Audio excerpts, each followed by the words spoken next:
Hi student, आप सबके लिए मैं एक इंटरेस्टिंग वीडियो लाई हूँ जो कि है चैप्टर कंट्रोल एंड कोऑर्डिनेशन। उसके रिगार्डिंग आपके सीबीएसई बोर्ड में क्या क्या इंपॉर्टेंट क्वेश्चन है आ सकती है, तो उसकी एक लिस्ट मैंने बना ली है।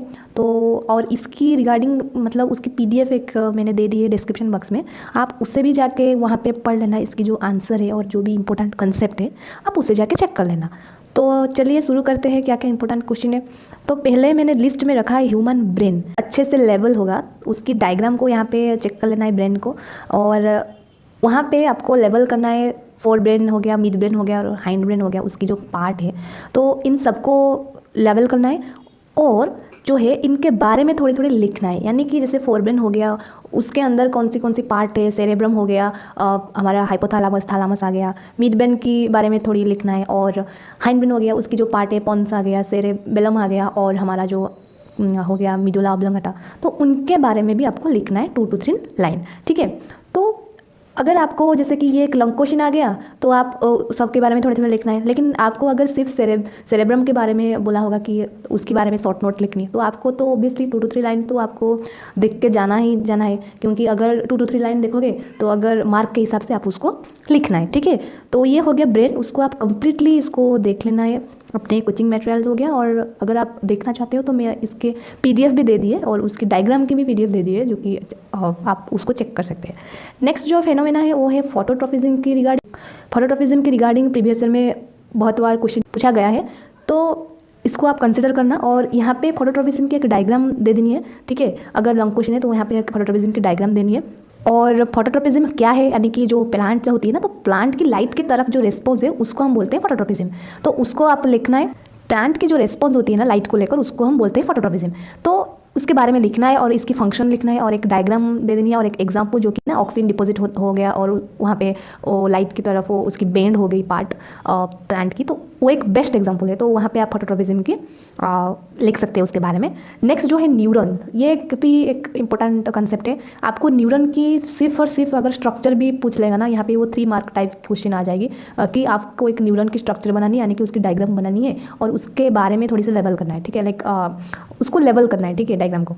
और अगर वहाँ पे डिस्क्राइब लिख दिया तो वहाँ पे आपको डिस्क्राइब भी करनी है न्यूरॉन की पार्ट, जैसे कि हो गया एक्शन हो गया और डेंड्राइट हो गया और आपको सेल बॉडी हो गया, उन सब के बारे में भी आपको थोड़ी 2 to 3 पॉइंट्स आपको लिखनी है, तो उसको भी आप चेक कर लेना। नेक्स्ट जो है शॉर्ट नोट्स हो गया, जैसे कि यहाँ पे फाइटो हार्मोन मैंने लिखा है, तो आपको आइदर एक लॉन्ग क्वेश्चन आ जाएगा कि आपको फाइटो हार्मोन के बारे में लिखना है और उनकी फंक्शन लिखना है और कितने टाइप्स के हैं उनके बारे में भी लिखना है। तो जैसे कि फाइटो हार्मोन पता है, ऑक्सिन है, एब्सिसिक एसिड हो गया, इथाइलिन हो गया, साइटोकाइनिन हो गया और जिबरेलिन हो गया। तो आपको इनकी सारे की अगर फाइटो हार्मोन पूछा गया तो आपको सबकी लिखना है 2 to 3 पॉइंट्स। लेकिन आपको अगर शॉर्ट नोट सिर्फ एक की पूछा गया, जैसे कि ऑक्सीजन का पूछा गया 2 to 3 मार्क्स, तो आपको वहाँ पे उसके रिगार्डिंग 2 to 3 लाइन लिखना है। जैसे कि प्रीवियस में क्वेश्चन आया था जहाँ पे ऑक्सीजन और एब्सिसिक एसिड दोनों का एक आ गया शॉर्ट नोट, उनके बारे में लिखना है। तो आई थिंक वो 3 मार्क्स का था, तो वहाँ पे आपको यहाँ पे भी ऑक्सीजन के बारे में भी 2 पॉइंट्स लिखना है और एब्सिसिक एसिड के बारे में भी 2 पॉइंट्स लिखना है, जैसे कि एक स्ट्रेस हार्मोन हो गया और ये इथाइलिन जो है ये राइपनिंग फ्रूट की करती है, जिबरेलिन जो है वो बोल्टिंग करती है और स्टेम ग्रोथ करती है शुगर केन की, साइटोकाइनिन जो है सेल डिवीजन के लिए हेल्प करती है। तो ये सब आपको लिखना है इनके बारे में। ठीक है, चलिए नेक्स्ट क्वेश्चन की तरफ बढ़ते हैं। नेक्स्ट है केमिकल कोऑर्डिनेशन जो है ना वो प्लांट में कैसे होती है। ठीक है, हमें पता है कि कंट्रोल एंड कोऑर्डिनेशन के लिए अगर यहाँ पे एनिमल हम बोलते हैं तो एनिमल के लिए हमारे पास हो गया नर्वस सिस्टम और एंडोक्राइन सिस्टम बहुत होता है, लाइक ऑर्गन सिस्टम यहाँ पे वर्क करता है, लेकिन प्लांट में ऐसा कोई ऑर्गन सिस्टम नहीं होता है। तो यहाँ पे फाइटो हार्मोन की वजह से ये वर्क करती है। और यहाँ पे आपको अगर एग्जाम्पल भी पूछ लिया तो वहाँ पे आपको एग्जाम्पल भी देना है, जैसे कि ऑक्सीजन का एक एग्जाम्पल हो गया जो मैंने बोला अभी, उसकी जो फोटोट्रॉपिज्म वाला जो एग्जांपल हो गया, उसकी जो प्लांट की पार्ट होती है ना वो लाइट की सोर्स की वजह से उसकी यहाँ पे ऑक्सीजन डिपॉजिट हो गया और ये जो है इसकी पार्ट जो है वो बेड हो गया है। ठीक है, आपको एग्जांपल देना है जो उसकी पीडीएफ मैंने दे दी है। तो ये एक इंपॉर्टेंट क्वेश्चन है। नेक्स्ट जो है वो शॉर्ट नोट्स लिखनी है एंडोक्राइन ग्लैंड के रिगार्डिंग, जैसे कि यहाँ पे पिट्यूटरी ग्लैंड हो गया। पिट्यूटरी ग्लैंड क्या है, हमें पता है कि एक मास्टर ग्लैंड है और ये कहाँ पे सिचुएटेड है और उसकी फंक्शन क्या है, इन तीनों चीज़ों का आप लिखना है।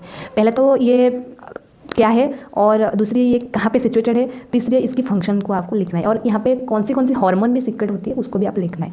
तो यहाँ पे पिट्यूटरी ग्लैंड है, दूसरी है एड्रेनल ग्लैंड है, जो कि हमें यहाँ पे 2 हार्मोन मिलती हैं यहाँ पे, लाइक एक हो गया एड्रेनल कॉर्टेक्स और दूसरी हो गया एड्रेनल मेडुला। तो एड्रेनल कॉर्टेक्स से हमें भी हार्मोन मिलती है और एड्रेनल मेडुला से भी हमें हार्मोन मिलती है। तो उनकी फंक्शन क्या है, और हमें पता है कि इमरजेंसी सिचुएशन हो गया, फियर हो गया, एंगर हो गया, स्ट्रेस हो गया, वहाँ पे भी हमारा जो है एड्रेनालिन जैसे हो गया एड्रेनल मेडुला से सीक्रेट होता है। और ये कहाँ पे सिचुएटेड है ये तो आपको पता होनी चाहिए, किडनी के ऊपर ही ये सिचुएटेड है adrenal gland. Next thyroid gland के बारे में लिखना है, कौन सी हार्मोन यहाँ से सीक्रेट होती है, इसकी फंक्शन क्या है, ग्लैंड कहाँ पे है। नेक्स्ट जो है पैनक्रियाज हमें पता है कि ये यहाँ पे क्या क्या हार्मोन होती है, इंसुलिन है, ब्लड में शुगर की लेवल को, ठीक है, शुगर के लेवल को ये कंट्रोल करता है, ठीक है, रेगुलेट करता है। एक हो गया इंसुलिन और एक हो गया ग्लूकागन, दोनों ही सीक्रेट होते हैं कहाँ से, पैनक्रियाज से। तो इसको बारे में आप लिखना है। और ये पैनक्रियाज वहाँ पे एंजाइम भी होती है, हार्मोन भी सीक्रेट होती है, एंजाइम भी होती है, तो इन सब के बारे में लिखना है। नेक्स्ट इज टेस्टिस, हमें पता है कि टेस्टिस क्या है, मेल रिप्रोडक्टिव ऑर्गन है, और यहाँ पे टेस्टिस से हमारा जो है क्या सीक्रेट होता है, सीमेन सीक्रेट होता है, और मेल सेक्स हार्मोन जो कि टेस्टोस्टेरोन वहाँ से सीक्रेट होता है, तो इसके बारे में लिखना है टेस्टिस। और ईस्ट्रोजन क्या है, ये एक हार्मोन हो गया, ये एक फीमेल हार्मोन हो गया, ठीक है, फीमेल सेक्स हार्मोन हो गया, तो इसका काम क्या है उसके बारे में लिखना है।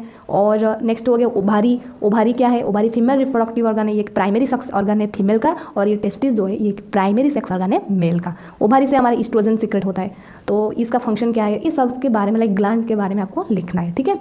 और एक है जो कि नर्वस और एंडोक्राइन सिस्टम, इन दोनों में डिफरेंस लिखना है, ठीक है। लाइक नर्वस सिस्टम में क्या क्या होती है, एंडोक्राइन सिस्टम में क्या क्या होती है, चीज़ें कंट्रोल करती है। एंडोक्राइन सिस्टम जो है कौन सी चीज़ कंट्रोल करती है, तो इनके बारे में 3 to 4 पॉइंट्स आपको लिखना है। Name the hormones that are released in human males and female when they reach puberty, this is also important question जो कि प्रीवियस में आ चुकी है। तो प्यूबर्टी जो है ना, प्यूबर्टी के टाइम पे जो जहाँ पे हमारा जो है ग्रोथ होती है, जो कि एक रिप्रोडक्टिव फेज होती है, हम यहाँ पे रिप्रोडक्टिव फेज में ग्रोथ करते हैं, तो चेंजेस आती हैं बॉडी में, तो वहाँ पे कौन सी हार्मोन है जो कि रिलीज होती है मेल में और फीमेल में, ये तो हमें पता होनी चाहिए। मेल में हो गया टेस्टोस्टेरोन, फीमेल में यहाँ पे क्या हो गया, ईस्ट्रोजन, प्रोजेस्टेरोन, ये सब चीज़ें हमारा हार्मोन जो है रिलीज होती है, तो इसके बारे में भी आपको अच्छे से लिखना है। नेक्स्ट जो वेरी वेरी इंपॉर्टेंट है वो है रिफ्लेक्स एक्शन, ये बहुत ही इंपॉर्टेंट है। रिफ्लेक्स एक्शन जो है वो क्या होती है और उसकी एक एग्जांपल देनी है और उसकी डायग्राम, ये तो लॉन्ग क्वेश्चन में भी आ जाएगा। अगर शॉर्ट क्वेश्चन आ गया तो शॉर्ट क्वेश्चन में भी आप सिर्फ उसके बारे में 2 to 3 लाइन लिख देना है और एक एग्जाम्पल दे देनी है। अगर लॉन्ग क्वेश्चन पूछा गया है तो वहाँ पे आपको डायग्राम करनी है। सडन मूवमेंट होता है, जैसे कि हमारा एक अगर हॉट वाटर है यहाँ पे और यहाँ पे हमारा हाथ अंदर डूब गया और हमारे सडन ब्रेन में एक रिएक्शन होती है कि हम क्या करते हैं, हाथ को सडन ही यहाँ से निकाल देते हैं, तो वो जो क्विक रिस्पॉन्स होती है ना, उसको हम बोलते हैं रिफ्लेक्स एक्शन, ठीक है। नेक्स्ट जो है जियोट्रोपिज्म, और उसके बारे में लिखना है और एक डायग्राम भी यहाँ पे देना है। हमें पता है जियोट्रोपिज्म क्या है, कि अगर फोटोट्रोपिज्म जैसे हो गया रेस्पॉन्स टू लाइट, वैसे जियोट्रोपिज्म हो गया वहाँ पे ग्रेविटी, यानी कि जियो मीन्स अर्थ हो गया, तो अर्थ के रिगार्डिंग क्या रिस्पॉन्स होती है। जैसे कि हमारा रूट है, यहाँ पे एक अगर हम पेड़ दिखेंगे, यहाँ पे एक पेड़ हो गया, ठीक है, तो यहाँ पे जो पेड़ है ना, इसका जो रूट है, यहाँ पे रूट, ये क्या हो रहा है, अर्थ के टूवर्ड्स ग्रोथ हो रहा है, इसका अर्थ के टूवर्ड्स, तो इसको हम बोलते हैं पॉजिटिव जियोट्रोपिज्म। लेकिन अगर यहाँ पे हम सूट की बात करेंगे तो यहाँ पे सूट क्या हो रहा है, नेगेटिव जियोट्रोपिज्म, क्या होगा, नेगेटिव जियोट्रोपिज्म, ठीक है। तो ये आ गया चीज़ें, ठीक है। तो फोटोट्रोपिज्म और जियोट्रोपिज्म, इन दोनों के बीच में डिफरेंस हमको निकालना है। क्या निकालना है, डिफरेंस, इसको भी आपको 2 to 3 पॉइंट्स लिखना है। नेक्स्ट जो है शॉर्ट नोट, जैसे कि मैंने बताया कि आपको सेरेब्रम के रिगार्डिंग शॉर्ट नोट्स बनानी है, उसके बारे में लिखना है। ये फोरब्रेन का एक पार्ट है, ये इसका फंक्शन क्या होता है। नेक्स्ट जो है मेनिंजेंस क्या है, ब्रेन की कवरिंग जो हो गया, आउटर कवरिंग, इसकी जो है ना 3 लेयर होती है, तो 3 लेयर जो होती है इसके बारे में भी आपको लिखना है और इसकी फंक्शन क्या है, ये प्रोटेक्शन देती है ब्रेन को। 3 लेयर हो गया। ये जो है नेक्स्ट मेडुला ऑब्लोंगेटा के बारे में भी आपको लिखना है कि मेडुला ऑब्लोंगेटा चीज़ें क्या है और ये हाइंड ब्रेन की पार्ट है और इसकी फंक्शन क्या है, ये क्या क्या फंक्शन, मतलब क्या क्या चीज़ें ये रेगुलेट करता है। नेक्स्ट इज सेरेबेलम, जो कि एक हाइंड ब्रेन की ऑल्सो पार्ट है और इसके बारे में भी आपको 2 to 3 पॉइंट्स लिखना है। नेक्स्ट जो है एक आपको CNS और PNS, ये बहुत ही इंपॉर्टेंट चीज़ है। लाइक CNS और PNS क्या है, CNS जो है ना ये सेंट्रल नर्वस सिस्टम है और PNS जो है ना ये पेरिफेरल नर्वस सिस्टम है, और एक है ANS ऑटोनॉमिक नर्वस सिस्टम। तो अगर पूछा गया तो इन दोनों के बीच में आपको डिफरेंस निकालनी है, तो आपको निकालनी है, या फिर CNS के बारे में, जैसे कि यहाँ पे CNS में आ गया सेंट्रल नर्वस सिस्टम, यानी कि ब्रेन और स्पाइनल कॉर्ड आ गया उसके अंदर, और PNS जो है पेरिफेरल नर्वस सिस्टम आ गया, तो उसके बारे में भी आपको लिखना है। नेक्स्ट है व्हाट इज टॉर्जर मूवमेंट, तो यहाँ पे इसके बारे में भी आपको लिखना है 3 to 4 पॉइंट। तो जैसे कि मैंने बताया कि CNS और PNS के बीच में डिफरेंस निकालना है। नेक्स्ट जो है एक फीडबैक मैकेनिज्म को आपको यहाँ पे दिखानी है, जो कि हार्मोनल सिक्रेशन की रेगुलेट करता है। तो फीडबैक मैकेनिज्म पहले तो क्या है उसको आपको पता करनी है कि what is the feedback mechanism.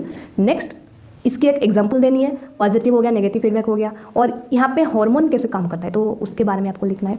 Next जो है वॉलंटरी और इनवॉलंटरी एक्शन क्या होती है, लाइक वॉलंटरी एक्शन क्या होती है जिसको हम खुद कंट्रोल कर सकते हैं, लेकिन इनवॉलंटरी जो खुद होता है, और वॉलंटरी ऑर्गन में ये काम करता है, ये इनवॉलंटरी ऑर्गन जैसे कि हमारा इंटरनल ऑर्गन हो गया, और यहाँ पे हमारा जो स्केलेटल मसल है ना यहाँ पे काम करता है, और यहाँ पे स्मूथ मसल आ गया काम करता है। और अगर यहाँ पे डिफरेंस पूछेगा तो आप यहाँ पे रिफ्लेक्स एक्शन भी लिख सकते हैं कि रिफ्लेक्स एक्शन और इनवॉलंटरी एक्शन क्या है, उन दोनों के बीच में डिफरेंट लाना, और रिफ्लेक्स एक्शन और वॉलंटरी एक्शन के बीच में भी आप डिफरेंस लिख सकते हैं। तो ये था आज की वीडियो जो कि important question regarding control and coordination. Thanks for watching my video, और आप PDF जाके भी चेक कर लेना, ठीक है। Thank you.